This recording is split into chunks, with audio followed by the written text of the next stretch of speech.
G'day everyone, welcome back to Pete's Investing. So that's June 28, 2023. This is a US Japanese yen currency update. On our weekly and daily, we're in a bullish mode. However, just be careful on the daily as well as the hourly. We're showing a bearish divergence on our CCI. So let's look at each of these. First off, the triple moving average of the price chart, the moving averages of the CCI and our oscillator are showing a bullish momentum, and they have been doing so since the start of May. So primarily bullish during that period. On the daily, however, that's also bullish, but we've got this bearish divergence. Now we drew this trend line showing it last time between up to that point there, and we extended it now to that point. Now just to blow that up a bit, just to highlight the bearish downward motion. So that's showing a bearish divergence on the CCI.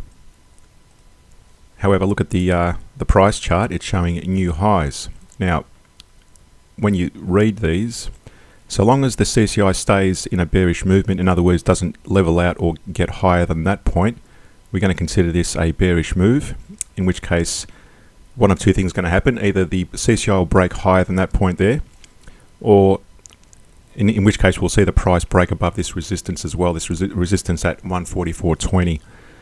For this to play out, for it to work, we need to see the CCI start dropping, but also we need to see the price start dropping as well. And I'm going to put in a target for now, a long-term target in terms of where it may end up.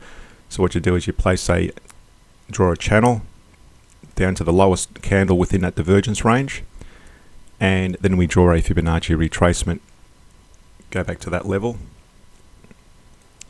So let's assuming it starts breaking down from here and it breaks below this channel, that'll be your entry point.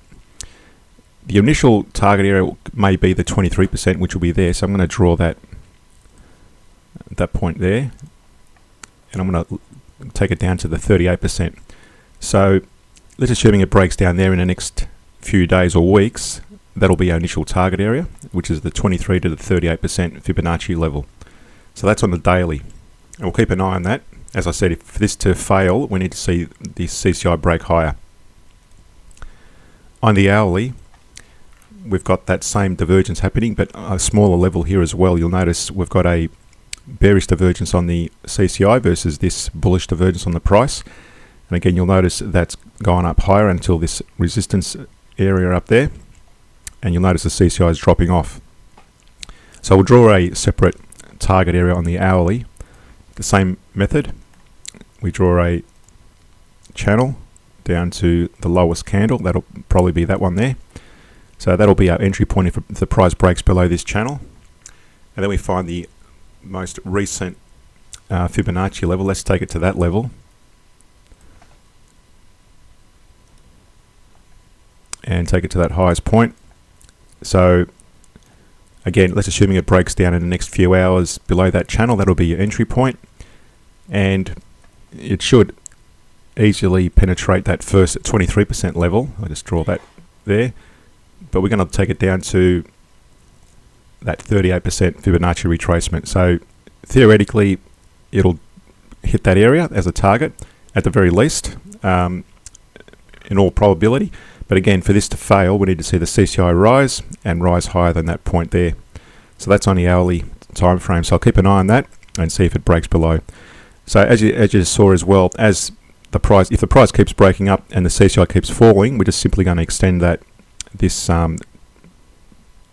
trend line higher and remove that resistance. The resistance is purely a area where potentially some key areas of reversal may happen, and both the daily and the weekly, the daily and the hourly are showing that as a potential reversal point at the moment as well.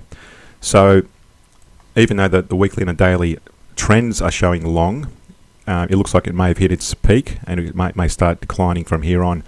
Now there's two strategies of trading to be followed here. One is the isolated strategy with the divergence, standalone, there's nothing to do with the trends. And the second strategy is, I've got back here the two back tests. Let me just zoom out. A short back test and a long back test. So again, you can see there that we average down, we don't use stop losses.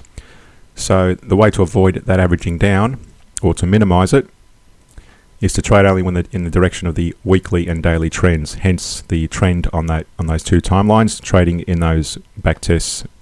So there's two strategies. One is the trend following strategy using that approach, and the other one is using the divergence approach. So to understand this and other trading strategies, subscribe to my Patreon page, links in the description below.